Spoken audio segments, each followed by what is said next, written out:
الحمد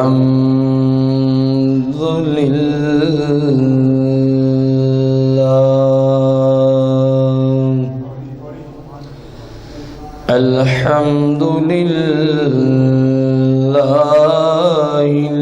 الكثير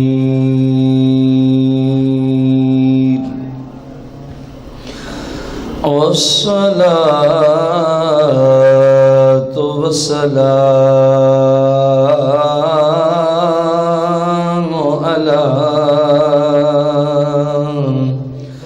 على السميع البصير وعلى آله وأصحابه وأزواجه وعلماء ملته أجمعين. أما بعد فأعوذ بالله من الشيطان الرجيم. بسم الله الرحمن الرحيم.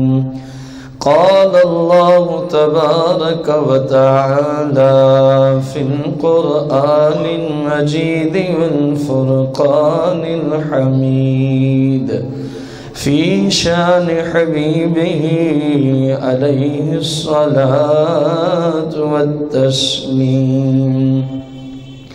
من يطع الرسول فقد أطاع الله. آمنت بالله صدق الله العظيم وصدق رسوله النبي الكريم.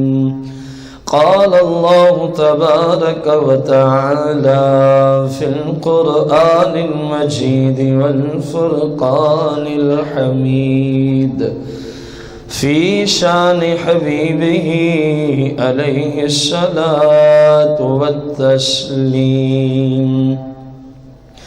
إن الله وملائكته يصلون على النبي يا أيها الذين آمنوا صلوا عليه وسلموا تسليما.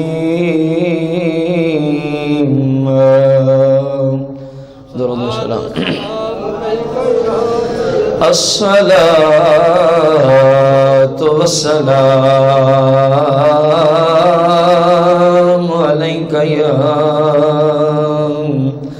يا سيدي يا رسول الله.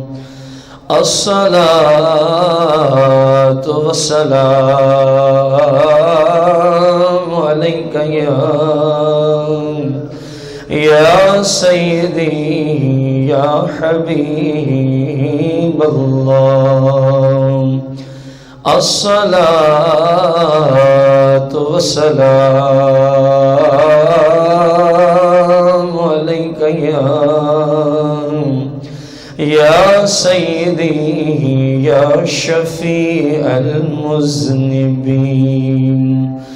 الصلاة والسلام عليك يا سيدي يا رحمة للعالمين. الصلاة والسلام عليك يا سيدي يا جد الحسن والحسين.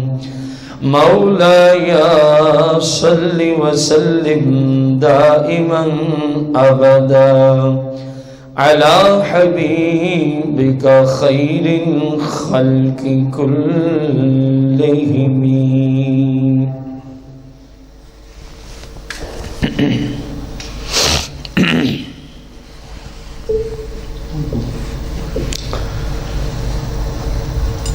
حمد و صلات کے بعد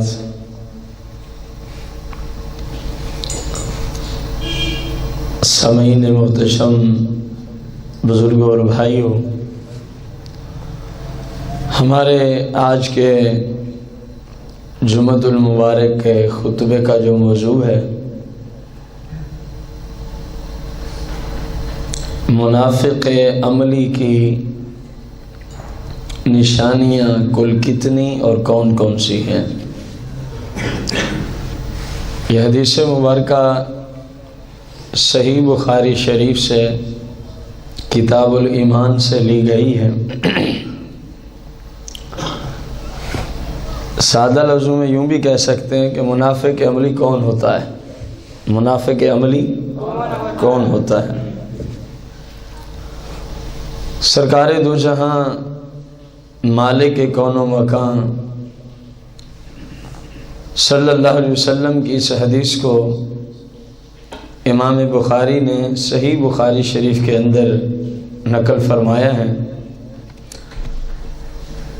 کتاب الایمان میں حدیث کا نمبر 34 ہے. ان عبداللہ بن عمرو ان النبی صلی اللہ علیہ وآلہ وسلم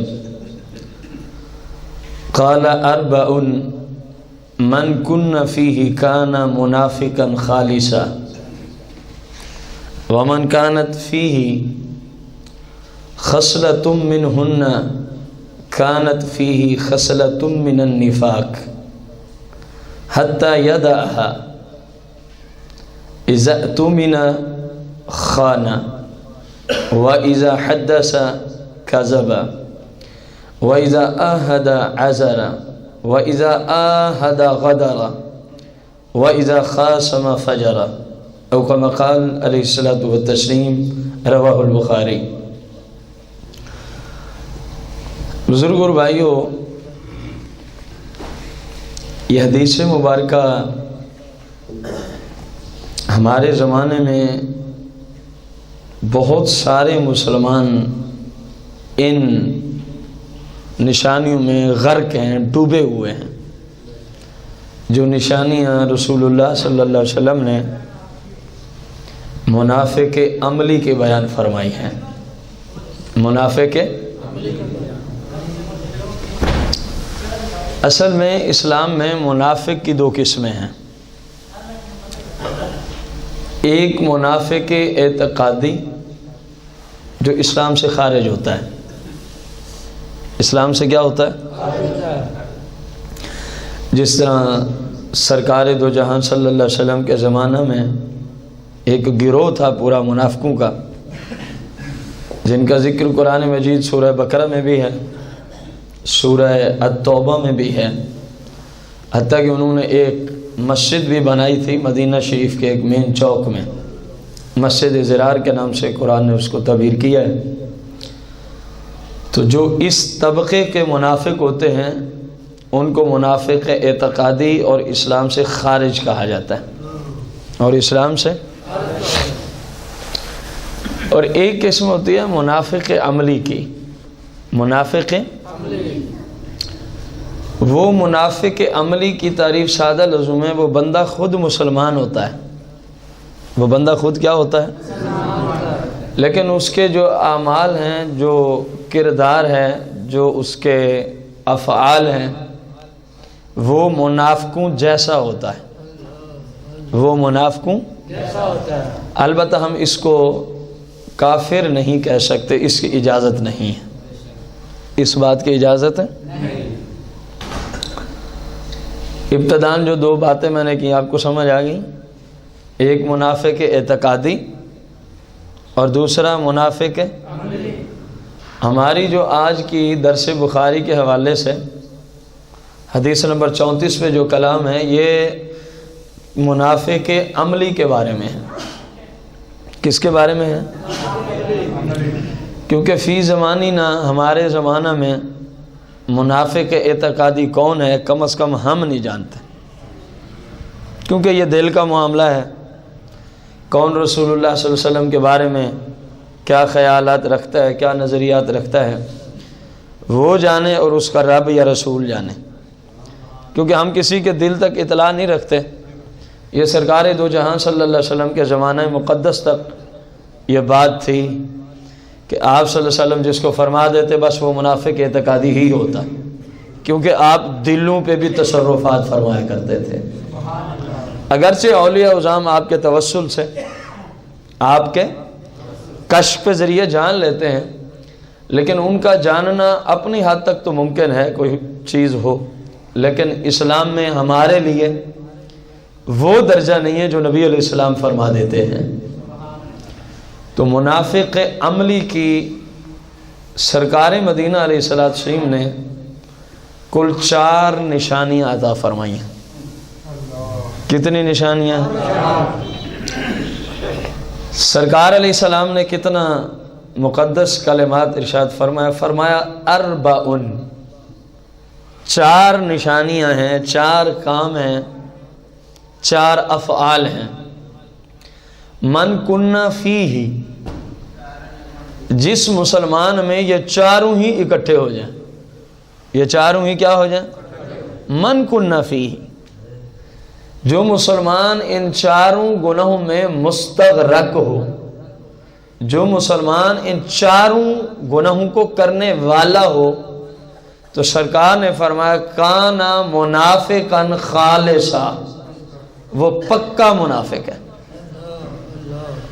دیکھو نا، کانا منافقا خالصا، حالانکہ اکیلا منافق بھی چل سکتا تھا، خالصا اس کی صفت ذکر کی ہے۔ منافق موصوف ہے اور خالصاً اس کی صفت ہے۔ بھئی ایسا منافق ہے جو بالکل پکا ہے، اس کے منافق ہونے میں کوئی شک شبہ نہیں۔ پھر فرمایا وَمَنْ كَانَتْ فِيهِ خَصْلَةٌ مِّنْهُنَّ، اور اگر کسی مسلم میں ان 4 میں سے کوئی ایک پائی جائے، کوئی ایک پائی جائے، كَانَتْ فِيهِ خَصْلَةٌ مِّنَ النِّفَاقِ، تو ہم یہی کہیں گے اس میں منافقت کی ایک نشانی پائی جاتی ہے، اس میں منافقت کی علی ھذا القیاس اگر 2 گناہ جو 4 ابھی آپ کو بتانے والے ہیں تو کہیں گے منافقت کی نشانیوں میں سے کتنے پائے جاتے ہیں؟ اس میں 3 ہیں تو 3، 4 ہیں تو کانا منافقا خالصا، پھر وہ پکا منافق ہے، پھر وہ کیا ہے؟ حتی یدعھا، ہاں اس منافقت سے اگر نکلنا چاہتا ہے تو حتی یدعھا، فرما اس کو چاہیے کہ اس سے توبہ کر لے، اس کو چھوڑ دیں۔ یہ جو 4 کام ابھی آ رہے ہیں اگر کسی میں ہے تو فرما ان کو چھوڑ دے، اللہ سے توبہ کر لے، حتی یدعھا، یہاں تک کہ اس خصلت کو چھوڑ دے، منافقت والی کو، تو پھر اس کو منافق کوئی نہیں کہے گا، کیونکہ جو توبہ کر لے وہ ایسا ہی ہے گویا اس نے وہ گناہ کیا ہی نہیں ہے۔ التائب من الذنب کمن لا ذنب لہ، او کما قال علیہ السلام، رواہ المسلم۔ سرکار دو جہاں صلی اللہ علیہ وسلم کی عیسیہ میں حدیث مبارکہ ہے، فرما التائب من الذنب، اپنے گناہوں سے توبہ کرنے والا، کمن ایسا ہی ہے، لا ذنب لہ، گویا کہ اس بندے نے کبھی گناہ کیا ہی نہیں ہے۔ شریعت نے کتنی آسانیاں دی ہیں اپنے ماننے والوں کو، اپنے غلطی ہو جاتی ہے، پھر کبھی کہیں سے کسی عالم سے، کسی کتاب کے ذریعے، کسی ذریعے سے سمجھ آ گئی تو سرکار نے پھر پریشانی میں ڈوبنے کے لیے امت کو نہیں چھوڑا کہ اب ساری زندگی مرتا ہی رہے، کاش کہ مجھے پہلے پتہ ہوتا، میں یہ کرتا ہی نہ، کاش کہ مجھے پہلے علم ہوتا، میں یہ نافرمانیاں گناہ کر۔ فرمایا کیا ہو گیا ہے، اگر غلطی ہو گئی ہے تو ہم نے توبہ کا تمہیں ایک طریقہ عطا فرما دیا ہے، توبہ کر لو، ایسا ہی ہے تم نے کیا ہی نہیں، توبہ کر لو، ایسا ہی ہے تم نے کیا ہی نہیں ہے، سرے سے۔ اب وہ 4 کون کون سے ہیں؟ اذا اؤتمن خانہ، سب سے پہلی خصلت سرکار علیہ السلام نے فرمائی جب اس کے پاس امانت رکھی جائے تو خانہ، وہ خیانت کرے، امانت میں کیا کرے؟ خیانت کرے۔ دوسری وَإِذَا حَدَّثَ كَذَبَ، جب کلام کرے تو گفتگو میں جھوٹ بولے، گفتگو میں کیا بولے؟ تیسری وَإِذَا آهَدَ غَدَرَ، جب کسی سے وعدہ کرے تو پھر وعدے کو توڑ ڈالے، وعدے کو. وَإِذَا خَاصَمَ فَجَرَ، وَإِذَا خَاصَمَ فَجَرَ، اور جب کبھی جھگڑا کسی سے ہو جائے، جب کبھی بد کلامی کرے اور حد سے تجاوز کرے، گالیاں نکالے. سادہ لفظوں میں بد کلامی کا معنی کیا ہے؟ جب کبھی جھگڑا ہو جائے تو وہ گالیاں بکے، وہ گالیاں. یہ 4 نشانیاں عطا فرمائی ہیں نبی کریم صلی اللہ علیہ وسلم نے. فرمایا جس بندے میں یہ 4 ہوں کانا منافقاً خالصا، وہ پکا منافق ہوتا ہے. وہ پکا کیا ہوتا ہے؟ اور جس میں ان میں سے جتنی عادات ہوں وہ اتنے درجے کا منافق ہوگا، وہ اتنے درجے کا. اب حدیث شریف کے ظاہر کو اگر آپ دیکھیں اور پھر اپنے زمانے میں بندہ نگاہ دوڑائے تو پیچھے بچتا کیا ہے؟ لگائیں اندازہ. سرکار نے پہلی نشانی کیا عطا فرمائی اس کی؟ عزت تؤمن خانہ، جب امانت سپرد کی جائے تو اس میں خانہ کیا کریں؟ اندازہ لگائیں اس وقت جو خیانت کا بازار گرم ہے وہ کسی سے پوشیدہ نہیں ہے، وہ کسی سے پوشیدہ. ایک تو یہ ہے کہ میں نے یہ کتاب کسی کے پاس امانت کے طور پہ رکھی اور اس نے واپس دینے سے انکار کر دیا، یہ بھی خیانت ہے. یہ بھی کیا ہے؟ ایک بندے نے میرے پاس 10,000 روپے رکھوائے اور جب لینے آیا تو میں نے انکار کر دیا، میں نے تو آپ کے دینے ہی نہیں، آپ نے میرے پاس کب امانت رکھی تھی. یہ خیانت، یہ کیا ہے؟ خیانت ہے. اور ایک خیانت اور بھی ہے کہ بندہ اپنے اعضاؤں کو شریعت کے خلاف استعمال کرے تو یہ بھی خیانت ہے. جیسے کہ بزرگان دین نے، تصوف والوں نے اس پہ کلام کیا. ایک خیانت بندے سے کرنی ہے، میرے پاس مال تھا میں نے نہ دیا، ایک بندے سے میں نے خیانت کی ہے. کسی کے پاس کسی کی کوئی سواری تھی، اس نے کہا یار میں عمرے پہ جا رہا ہوں اپنے گھر میں رکھ لو. جب واپس آیا کہنے لگا آپ کی تو ہے ہی نہیں بھائی، حالانکہ امانت کے طور پہ دے کے گیا. یہ ایک بندے کے ساتھ خیانت ہے. تو سرکار نے فرمایا یہ بندے کے ساتھ خیانت کرنے والا کیا ہے؟ کچھ نہیں ہوتا. کوئی آپ کو تھوڑی کہا جائے، جو کرے گا اس کے بارے میں جو بھی کرے گا، بھلے میں ہوں، آپ ہیں یا کائنات کا کوئی مسلمان. سرکار کے حدیث سے انکار تو کیا نہیں جا سکتا. کسی میں جرت ہی نہیں ہے کہ سرکار کے فرمان کا انکار کرے. ہرو بھرو کبھی کوئی زیادتی کرے گا اپنے ساتھ، اگر کہے جی میں نہیں مانتا، تو کس کا نقصان کیا؟ خود اسلام سے خارج ہوا نا. مان سرکار کی حدیث کا جو منکر ہوگا تو اسلام سے خارج ہی ہے نا، ورنہ منکرین حدیث کو ہم اسلام سے خارج کیوں کہتے ہیں؟ جو حدیث کو آج حجت نہیں مانتے وہ کہتے ہیں بس قرآن ہی کافی ہے، بس قرآن ہی. تو انہیں کیوں کافر کہا جاتا ہے؟ اسی لیے کہا جاتا ہے نا کہ سرکار مدینہ علیہ السلام کی حدیث کے منکر ہیں. ایک حدیث پہ عمل نہ کرنا اس کی وجہ سے کوئی کافر نہیں ہوتا. ایک سرے سے حدیث کا ہی انکار کر دینا، ہم اس کی بات کر رہے ہیں کہ میں رسول اللہ کی حدیث مانتا ہی نہیں ہوں، یہ سب من گڑت کہانیاں ہیں معاذ اللہ. اس بندے کی ہم نے بات کی ہے. اب بندے سے بندہ کرے خیانت تو بندہ ٹھہرے منافق، اور اگر بندہ اپنے رب کی دی ہوئی امانتوں میں خیانت کرے، کبھی سوچا ہے؟ آنکھیں اسی لیے تو نہیں دی نا کہ ان سے غیر عورتوں کو دیکھا جائے. آنکھوں کی عظیم نعمت اس لیے تو نہیں دی کہ فلمیں، ڈرامے، گانے باجے کی لعنت سے ان آنکھوں میں گندگی بھری جائے، اس لیے تو نہیں عطا فرمائے. کیا یہ امانت ہے کہ نہیں؟ کسی کو سمجھ نہ آئے تو صحیح میں حدیث موجود ہے. صحابہ اور صحابیات کے ایمان پہ بندہ صدقے اور قربان جائے. حدیث تو بہت طویل ہے، میں اپنا مدعا ثابت کرنے کے لیے نتیجہ عرض کرتا ہوں. ایک صحابی رضی اللہ عنہ کے بیٹے کو نا سانس کا پرابلم ہو گیا. کس چیز کا؟ اللہ کریم کا ہمارے زمانے میں کتنا کرم ہے کہ اگر ہمیں سانس کا ہی پرابلم ہو جائے، مسئلہ بن جائے، تو مالک نے اس کے مختلف ذرائع سے علاج عطا فرمائے جو اس وقت سہولیات ہیں، حتیٰ کہ آکسیجن تک یہ اس زمانے میں تصور بھی نہیں تھا. اس زمانے میں تصور بھی نہیں تھا. تو مالک کا کرم ہے کہ نہیں ہے؟ مالک نے اتنی زیادہ نعمتیں دے دی ہیں، اتنی کہ جن کا اس وقت تصور بھی نہیں ہوتا تھا، آج ہم ان نعمتوں سے لطف اندوز ہو رہے ہیں. تو وہ دن کو گئے اپنے کام کاج پہ، تو پیچھے ہوا یوں کہ ان کے بیٹے کا نا انتقال ہو گیا. ان کے بیٹے کا کیا ہو گیا؟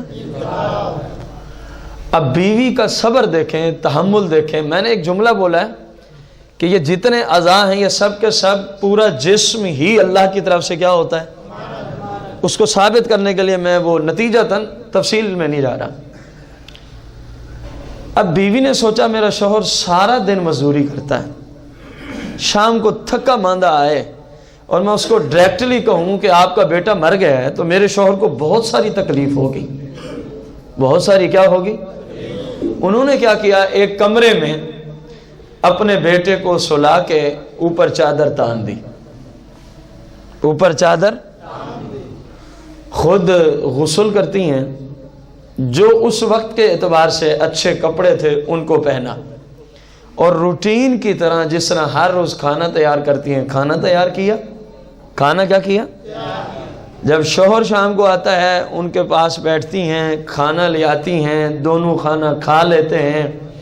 پھر ایک کام اور بھی کیا، ظرف نہ ہونے کی وجہ سے میں وہ نہیں کہہ سکتا. لوگوں میں ظرف نہیں ہے، حدیث کا قصور نہیں، لوگوں کے اندر علم نہیں ہے، استعداد نہیں ہے، وہ فتنہ برپا کر دیں گے جی گھر میں موت ہے اور وہ یہ کام کر رہے ہیں. یہ لوگوں میں ظرف نہیں ہے. تو جب سارے معاملات سے فارغ ہوئے تو شوہر تسلی میں ہے، کوئی آتے ہی پریشانی نہیں پہنچائی. اب بیوی اپنے شوہر سے، صحابیہ ایک صحابی سے سوال کرنے لگی ہیں. کہا جی میرا آپ سے ایک سوال ہے، آج بھی ہمارے گھروں میں موت ہوتی ہے، ذرا اندازہ لگانا اسلام کس چیز کا نام ہے اور ہم کس راستے پہ چل رہے ہیں. انہوں نے فرمایا اللہ آپ پہ رحم کرے، پوچھو.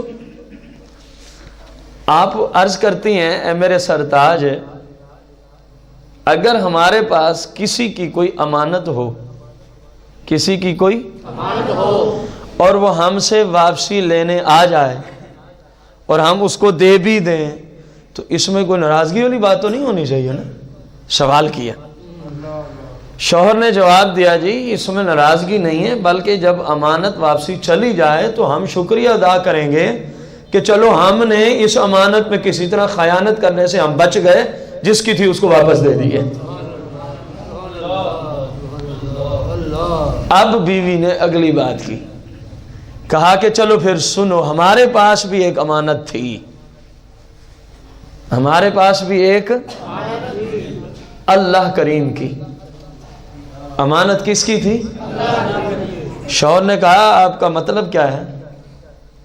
کہنے لگی کہ یہ جو ہمارا بیٹا تھا نا، یہ پورا ایک انسان جو ہمارا بیٹا اللہ نے بنایا، یہ اللہ کی طرف سے امانت ہی ہے نا. شوہر نے کہا بے شک امانت ہی ہے. تو کہنے لگی اچھا پھر اس طرح ہے، آپ نے جو جواب دیا ہے اللہ کریم نے وہ امانت ہم سے واپسی لے لی ہے.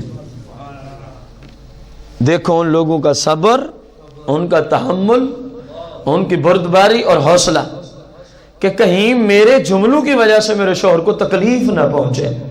اس کے لیے اتنا کچھ کیا، اس کے لیے اتنا کچھ کیا. اب جب اس انداز سے سمجھایا تو انہوں نے کہا اِنَّ لِلَّهِ وَإِنَّا إِلَيْهِ راجعون. آپ نے بالکل ٹھیک کہا، ہم ہیں ہی اللہ کے، ہم نے اللہ ہی کی طرف لوٹ کے چلے جانا ہے. اب معلوم ہوا حدیث شریف سے کہ ہم پورے کے پورے جسم کے اعضاء اللہ کی طرف سے ہمارے پاس کیا ہیں؟ ارے بھائیوں، بزرگوں، دوستو، اگر انسان کے ساتھ، بندہ بندے کے ساتھ خیانت کرے تو حدیث بخاری اس کو کہے یہ منافقوں کا کام کرتا ہے، اور مسلمان ہو کے اپنے خالق کے دیے ہوئے اعضاؤں میں خیانت کرے تو وہ بندہ اپنے آپ کو پھر بھی کہتا ہے غلامی رسول میں موت بھی قبول ہے، جو ہونا عشق مصطفیٰ تو زندگی فضول ہے۔ کچھ تو بندوں کو شرم کرنی چاہیے، کچھ تو غور کرے بندے کہ ہم کہتے کیا ہیں، کرتے کیا ہیں۔ میں نے کوئی غلط بات تو نہیں کہی؟ میں جہاں بھول جاؤں، میں آپ صاحب کا بھائی ہوں، جو والد کے ہم عمر ہیں ان کا بیٹا ہوں، جو میرے ہم عمر ہیں وہ میرے بھائی ہیں، جو بڑے بھائی کی عمر ہے میرے بڑے بھائی کے درجے میں ہیں۔ آپ مجھے سمجھا سکتے ہیں، کوئی میں آپ کا غیر نہیں ہوں، آپ کا اور میرا ایک گہرا تعلق ہے، جو شاید خونی بھائی کا خونی بھائی سے بھی اتنا نہیں ہوتا جتنا آپ کا اور میرا شریعت کی روشنی میں گہرائی والا تعلق ہے۔ آپ مجھے سمجھائیں اگر میں غلط ہوں، اگر نہیں ہوں تو پھر اپنے آپ کو سمجھا لیں، دو میں سے ایک تو کرنا ہوگا نا۔ جو کہا جا رہا ہے اگر وہ غلط ہے تو کہنے والے کو سمجھا دیا جائے، اگر ٹھیک ہے تو جس میں اس طرح نہیں ہے وہ اپنے آپ کو سمجھا لیں۔ وہ بندوں کے ساتھ، بندہ ہو کے انسان کے ساتھ خیانت کرے تو رسول اللہ فرمائیں یہ منافق ہے۔ بخاری میں نے آپ کے سامنے حدیث بخاری کتاب الایمان سے حدیث کا نمبر 34 ہے۔ اور بندہ اپنے خالق کے ساتھ اس کے دیے ہوئی امانتوں کا غلط استعمال کر کے ان میں خیانت کر رہا ہو، ایک دفعہ نہیں، صبح سے شام تک، شام سے صبح تک اپنے جسم اور اعضاؤں پر نظر دوڑائیں کہ کتنا لمحات ایسے ہیں کہ ہم اپنے جسم کو مالک کریم کی فرما برداری میں گزارتے ہیں، اور کتنے لمحات 24 گھنٹے میں ایسے ہیں جو ہم اللہ کی نافرمانی میں بسر کرتے ہیں۔ آخر آج نہ بھی ہم نے سوچا تو کچھ نہیں ہوگا، زیادہ سے زیادہ ہمارے نہ سوچنے کی وجہ سے شیطان خوش ہوگا، زیادہ سے زیادہ ہمارا اس میں کوئی بھلا نہیں ہے۔ یہ چند روزہ چند سانسوں کی زندگی ہے، جس وقت یہ ڈوری ٹوٹی نا تو اب آنکھ کھلے گی میں نے کیا کرنا تھا اور میں تو کیا کر کے آیا ہوں۔ اگر آپ ہر روز دورہ بخاری میں نہیں آ سکتے، یہ جو مغرب تا عشاء کلاس ہوتی ہے، تو کم از کم صرف جمعرات کو ہی آ جایا کریں۔ جمعرات کو ان احادیث کا درس ہوتا ہے جو صرف اصلاح پہ مبنی ہوتی ہیں، قبر و آخرت کی تیاری کے متعلقہ۔ لیکن مسلمانوں کے پاس وقت ہی کہاں ہے دین سیکھنے کے لیے؟ کائنات کا ہر کام کرنے کے لیے مسلمانوں کے ساتھ وقت نکلے گا، ان کا ٹائم نکل آئے گا۔ اگر نہیں ہے تو رسول اللہ کی شریعت کو سیکھنے کا وقت نہیں ہے۔ یہی وجہ ہے کہ ہم اسلام سے اتنے دور ہیں۔ ایک بندے کو پتہ ہی نہیں ہے یہ کام کتنا گندا ہے، اس کا وبال کتنا ہے اور اس سے بچنا کتنا ضروری تھا، تو اس نے خاک اپنے آپ کو بچانا ہے، خاک اپنی اولاد کو بچانا ہے، خاک اپنی بیوی کو وہ کچھ سمجھا سکے گا جب مجھے پتہ ہی نہیں ہے۔ میرے پاس 1 کروڑ روپے کی گاڑی کوئی بندہ گفٹ کرے، مثال دے رہا ہوں، اور مجھے چلانی نہ آئے، اس کا مجھے کوئی فائدہ ہے؟ آپ کہیں گے جی کوئی ڈرائیور مانگ لینا، ڈرائیور بھی بالفرض نہ ملتا ہو، کیونکہ مثال تو وہ سمجھانی ہے نا، اگر خود عمل نہیں کریں گے تو کسی کی وجہ سے تو آپ کی قبر نہیں چھوٹے گی نا۔ اب وہ 1 کروڑ روپے کی گاڑی کھڑی ہے، اگر مجھے اس کا استعمال ہی کرنا نہیں آتا تو میرے لیے اس کا کوئی فائدہ نہیں ہے سوائے زہری نمائش کے، کہ گاڑی کھڑی ضرور ہے، بندہ گھر میں بیمار ہو جائے میں اس کو اس کے اوپر بٹھا کے سلا کے ہسپتال تک نہیں جا سکتا، فائدہ تو نہ لیا نا میں نے اس۔ یہی معاملہ ہے علم شریعت کا۔ جب علم شریعت آ جاتا ہے تو بندہ خود بخود گناہوں کو چھوڑ کے اللہ کی بارگاہ میں جھک جاتا ہے۔ یہ شریعت کا ایک خاص فیضان ہے۔ اندر شریعت کا فیضان جب معجزن ہوتا ہے، جب اپنا نور پھیلاتا ہے پورے جسم کے اعضاؤں میں، جب بندہ اسلام سیکھتا ہے وہ اپنے خاص نور بندے کے جسم میں بھیجتا ہے، ایک روحانیت کی دنیا میں اس کو غذا اور ڈوز پہنچاتا ہے۔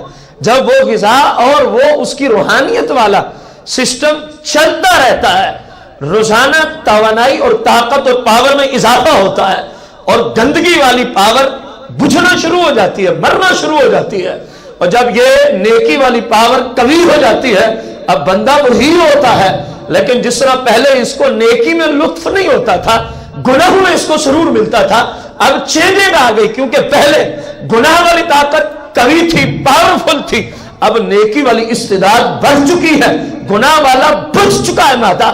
اب بندہ وہی ہے جو کل تک 5 وقت کی نماز کے لیے ٹائم نہیں نکالتا تھا، آج وہی بندہ ہے تہجد کے وقت مالک کی بارگاہ میں جھکا ہوا نظر آتا ہے۔ وجہ کیا ہے؟ علم شریعت اندر موجزن ہے، علم شریعت کا فیضان ہے، رسول اللہ کی شریعت کا ایک اپنا خاص روحانیت اور باطنیت کی دنیا میں اس کا ایک فیض ہوتا ہے۔ جب انسان سرکار مدینہ علیہ السلام کا اترا ہوا آپ کی ذات پہ قرآن اور آپ کے فرامین عالی شان احادیث کا علم حاصل کرتا ہے، اللہ اس کی برکت سے جس میں ایسی طاقتیں، ایسی قوتیں پیدا کر دیتا ہے، کائنات ساری ایک جانب ہو جائے، وہ اکیلا کہتا ہے رسول اللہ کی شریعت کے خلاف نہیں ہو سکتا۔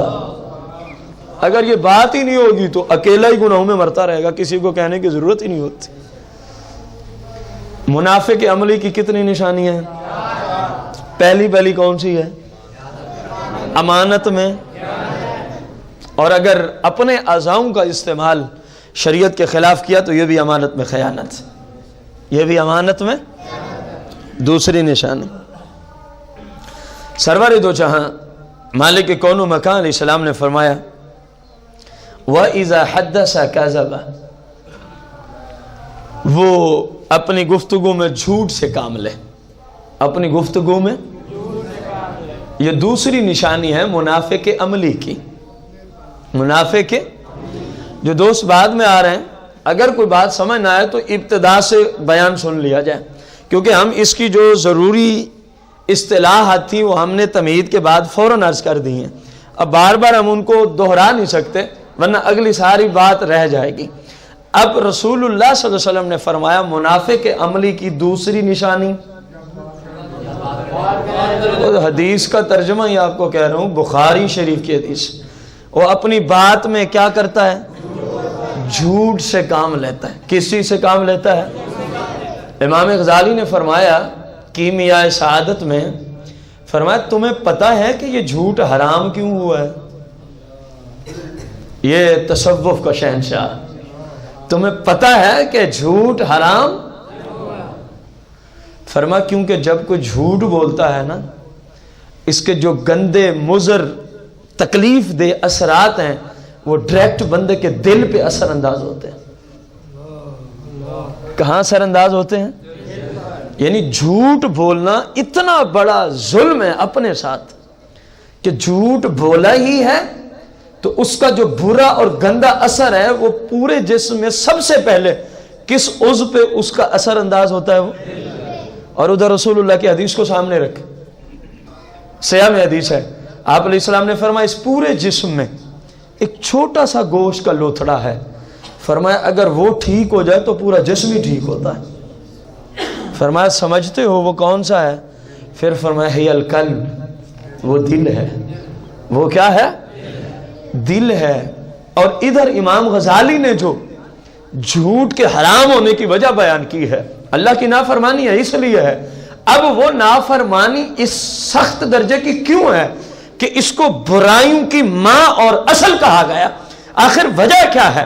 فرمایا کیونکہ اعضاء سارے گناہ کرتے ہیں، اعضاء سارے شریعت کے خلاف چلتے ہیں، لیکن اس حدیث شریف کی روشنی میں اگر دل ٹھیک ہو جائے تو سارے اعضاء ٹھیک ہو جاتے ہیں، اگر دل ہی ٹیڑھا ہو تو کسی اعضاء کی مجال ہی نہیں۔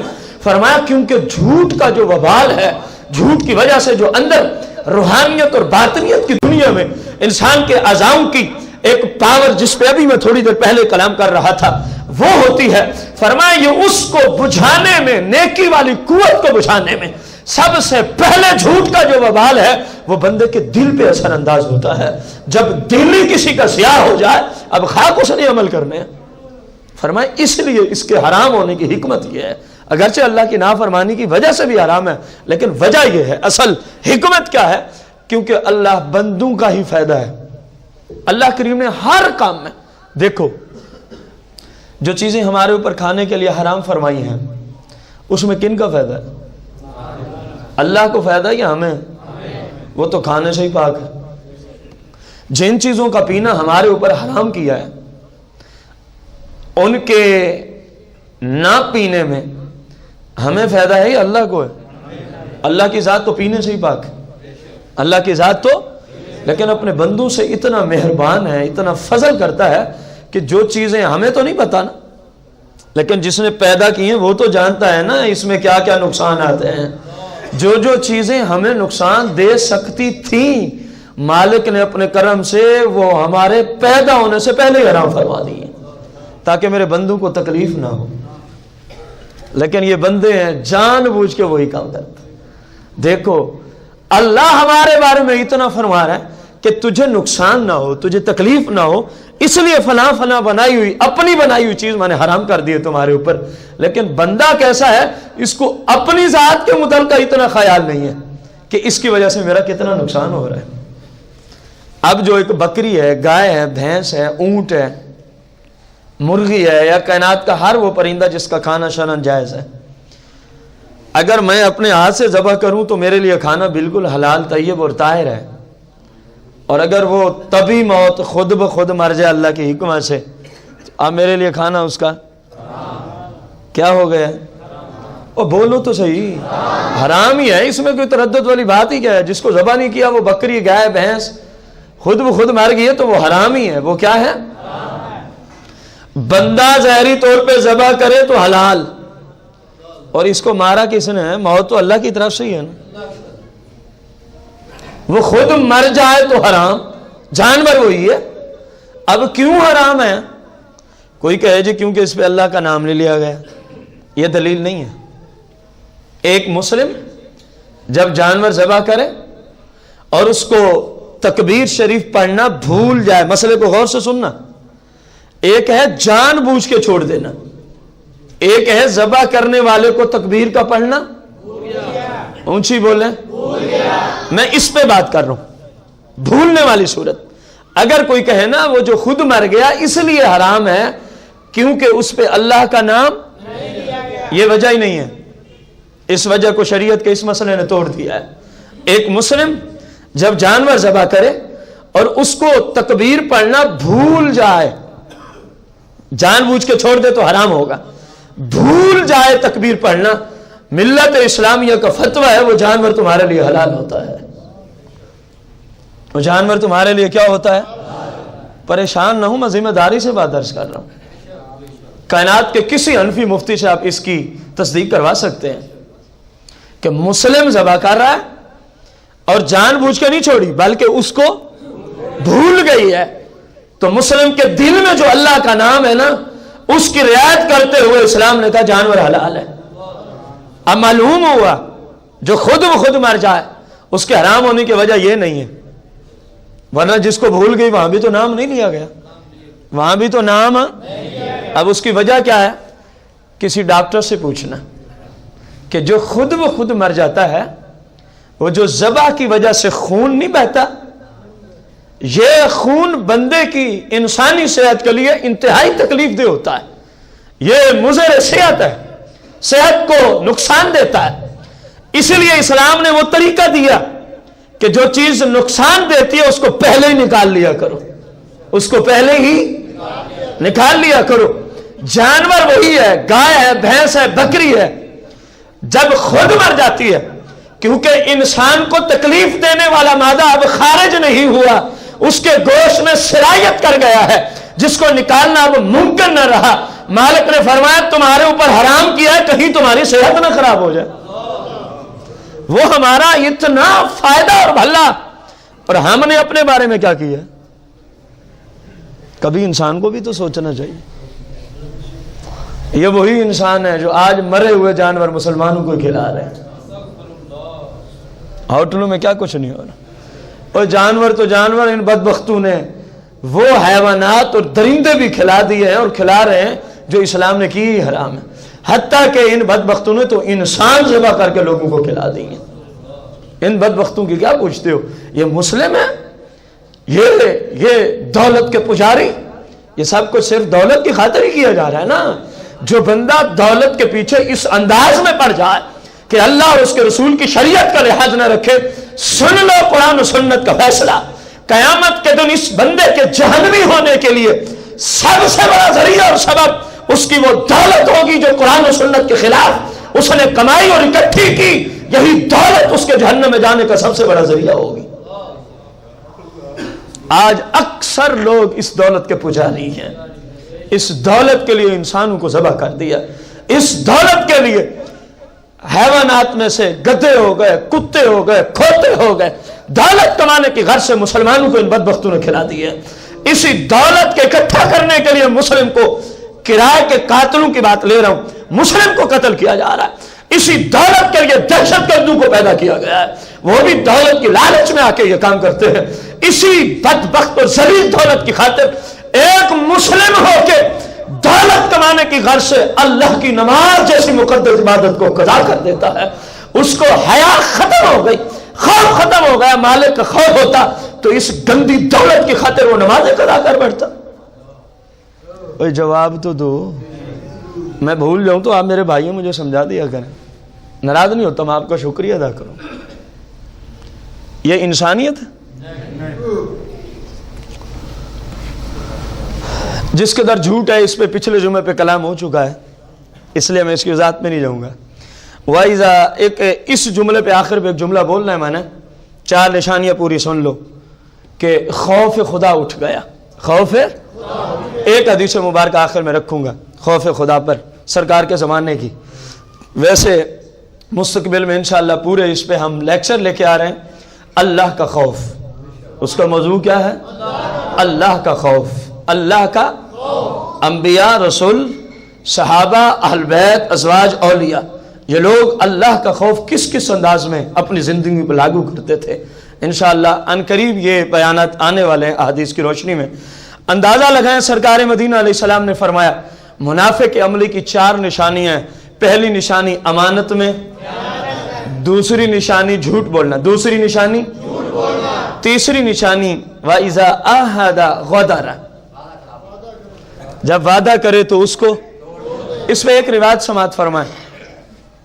میں آیا حاجی تاج صاحب کے پاس، میں نے کہا حاجی صاحب مجھے 50,000 پہ ضرورت ہے۔ وعدہ خلافی کس کو کہتے ہیں، اس لیے مثال دے رہا ہوں ایک روایت کو سمجھاتے ہوئے۔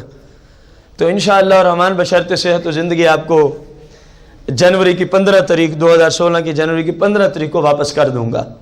اب میری یہ نیت ہے کہ انشاءاللہ میں واپس یہ میں آپ کو ایک روایت کا خلاصہ، حدیث کا خلاصہ ہی عرض کر رہا ہوں۔ تو جب 15 تاریخ آئی تو میرے حالات کچھ ایسے ہو گئے کہ میں نہیں دے سکتا، میں نہیں دے سکتا۔ اس کو شریعت وعدہ خلافی نہیں کہتی، اس کو شریعت وعدہ خلافی یا منگنی کی، اور منگنی کرتے وقت کوئی ایسی بات نہیں ہے، نیت یہی ہے کہ انشاءاللہ یہی نکاح کریں گے، اپنے بیٹے کا ہے، بیٹی کا جو بھی ہے، لیکن ابھی نکاح سے پہلے کچھ معاملات ادھر سے یا ادھر سے ایسے ظاہر ہوئے، کچھ مجبوریاں بن گئیں کہ بندہ وہاں نکاح، یہ شرعاً وعدہ خلافی نہیں ہے۔ جبکہ اصول کیا ہے، جب بھی کوئی کام جس پہ آپ وعدہ کر رہے ہیں اس وقت آپ کے ذہن میں یہی ہو میرا مالک مجھے توفیق دے گا، میں انشاءاللہ اسی طرح کروں گا، اور بعد میں کسی وجہ سے آپ نہ کر سکے تو یہ وعدہ خلافی نہیں۔ اور ایک بندہ ہے، حاج صاحب کو میں نے کہا، میں اپنی مثال دیتا ہوں، 50,000 پہ ضرورت ہے اور 1 جنوری کو واپس کر دوں گا، ادھر دل میں کہہ رہا ہوں ایک دفعہ دے تو صحیح، پھر دیکھوں گا کیسے لیتا ہے۔ سرکار نے فرمایا یہ وعدہ خلاف ہے، بھلے موقع پہ دے بھی دے، کیونکہ ابھی سے دل میں منافقت ہے، ظاہر کچھ ہے اندر کچھ ہے، ظاہر کچھ ہے اور اندر کچھ ہے۔ فرمایا جب وعدہ کرے تو اس کے خلاف کرے، لیکن اس وعدے سے مراد صرف شریعت کی روشنی میں کیے گئے وعدے ہیں۔ مجھے تیری محبت کی قسم، تیری ماں کی قسم، تیرے سر کی قسم، تیرے ابے کی قسم، تیری فلاں کی قسم، تیرے فلاں عضو کی قسم، تجھے نہیں چھوڑوں گا، تمہارے اوپر اللہ کی لعنت ہو۔ میں اس کے سوا کچھ نہیں بول سکتا، میرے وقت نہیں ہے۔ یہ جو آج لڑکی اور لڑکیوں کی دوستی پہ جو عہد معاہد ہیں، اللہ کی تمہارے اوپر کروڑوں لعنتیں برسے، تم نے کتنے گھروں کی عزتیں برباد کر کے رکھ دی ہے۔ تمہیں شرم و حیا نہیں؟ جب کسی کی ماں بہن اور بیٹی کی عزت خراب کرنے کے لیے کوئی کسی انداز سے بھی طریقہ استعمال کرتے ہو، تمہیں اتنی شرم نہیں آتی کہ تمہاری بھی ماں بہن بیٹی ہوتی ہے؟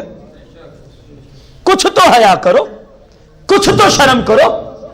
یہ بولنا مجبوری ہے، ورنہ کل کو یہی حدیث سن کے نا ایک دوسرے کو کہنا تھا، دیکھا ہے مفتی صاحب کہہ رہے تھے وعدہ خلافی نہیں کرنی، اب ابے کو چھوڑنا پڑے گھر چھوڑ کے آ جانا۔ تمہارے لیے بدماشو یہ حدیث نہیں ہے، یہ ان کے لیے ہے جو شریعت کے مطابق کسی کام کا وعدہ کرتے ہیں۔ تم تو حرام اور کبیرہ گناہوں کے ارتکاب کرتے ہو، تمہارے جیسا ظالم تو شاید پچھلی صدیوں میں کہیں نظر ہی نہیں آیا ہوگا جس قدر تم آج ایک دوسرے کی عزت کو پامال کر رہے ہو۔ کوئی غلط بات کی ہے میں نے؟ نمبر 4 وَإِذَا خَاصَمَ فَجَرَ، فرمایا جب کبھی جھگڑا ہو جائے، ظاہر ہے انسان ہے، گھاٹے وعدے انسان سے ہوتے ہیں، جھگڑے ہو جاتے ہیں، بیوی سے بھی ہو جاتا ہے، جھگڑا ہونا کوئی اتنا بڑا مسئلہ نہیں ہے۔ فرمایا اگر جھگڑا ہو جائے اور وہ گالیاں بکے تو یہ بھی منافق ہے، یہ بہت بڑا مسئلہ ہے۔ جھگڑا ہونا کوئی پرابلم نہیں ہے، بڑوں بڑوں میں جھگڑے ہو جاتے ہیں، انداز یہ ہو کہ بندہ گالی نہ دے۔ جب جھگڑا کرے اذا خاصم فاجر، حد سے نہ بڑھے، شریعت کی حدود کو کراس نہ کرے۔ ایسا نہ ہو کہ جھگڑا ہوا ہے، ایک روپے کی چیز بھی نہیں ہے اور گالیاں جو دے ڈالی ہیں وہ کھربوں کے نقصان سے بھی بڑی اپنا نقصان کر بیٹھا ہے۔ سرکار نے فرمایا یہ 4 نشانیاں ہیں جس بندے میں پائی جائیں وہ کانا منافقاً خالصا، وہ پکا منافق ہے۔ نمبر 1 امانت میں خیانت، نمبر 2 جب بات کرے جھوٹ بولے اپنی بات میں، نمبر 3 وعدہ خلافی کرے، اور نمبر 4 جھگڑا ہو جائے تو شریعت کی حدوں کو کراس کرے اور گالیاں بکے۔ فرمایا یہ بندہ منافق ہے پکا، لیکن منافق عملی، منافق جو ہوتا مسلمان ہی ہے، لیکن فاسق و فاجر و جہنم کا مستحق ہوتا ہے۔ آخری بات آج کے درس کی، سرور دو جہاں کے زمانہ مقدسہ میں میں نے ابھی بات کی نا، لوگوں کو اللہ کا خوف نہیں ہے، اس لیے دولت کی خاطر یہ اور یہ جو کچھ بھی ہو رہا ہے آپ کے سامنے ہے، جس قدر مسلمانوں کے ساتھ زیادتیاں ہو رہی ہیں۔ ارے اللہ کے رسول کی شریعت تو اتنا مقدس ہے، یہ کسی کافر کو بھی دھوکہ دینے کی اجازت نہیں دیتی۔ تم اپنے مسلمان بھائیوں کے ساتھ دھوکے کر کے دولتیں اکٹھی کرتے ہو، کتنی دیر کھاؤ گے پیو گے؟ خوف خدا لے آؤ۔ ایک حدیث مبارکہ، رسول اللہ کے زمانے میں ایک انصاری ینگ عمر کا بندہ ہے، نوجوان ہے، انصار صحابہ میں اس کا شمار ہے، اس کو اللہ کا خوف لاحق ہو گیا، اس کو اللہ کا خوف، اتنا خوف لاحق ہوا، اتنا روتا ہے کہ گھر سے باہر نکلنا ہی چھوڑ دیا۔ ایک دن سرکار نے فرمایا ہم اپنے عاشق کو خود ملنے جاتے ہیں، جو اللہ سے اتنا ڈرتا ہے ہم اپنے غلام سے خود ملنے چلتے ہیں۔ سرور دو جہاں جب وہاں پہنچتے ہیں وہ زاروں قطار رو رہا ہے، مفہوم حدیث سے پوچھا جاتا ہے خیریت تو ہے، بس وہ شاید اتنے جملے پورے نہیں کر سکا کہ یا رسول اللہ مجھے اللہ کا خوف ہے، بس اسی بات پہ اس نے چیخ ماری، سرکار کا دیدار کرتے کرتے اس کی روح قبض ہو گئی۔ سرکار نے فرمایا صحابہ اپنے بھائی کو غسل دو، اس کو کفن پہناؤ، میں خود اس کا جنازہ پڑھوں گا۔ اللہ کے خوف نے تمہارے بھائی کے جگر کے ٹکڑے ٹکڑے کر دیے۔ یہ تھا اللہ کا خوف۔ اور ہم جو کچھ کرتے ہیں آپ سب کے سامنے، مالک مجھے بھی آپ سب کو بھی شریعت پہ عمل کرنے کی توفیق عطا فرمائے، آمین بجاہ النبی الکریم علیہ الصلوۃ والتسلیم۔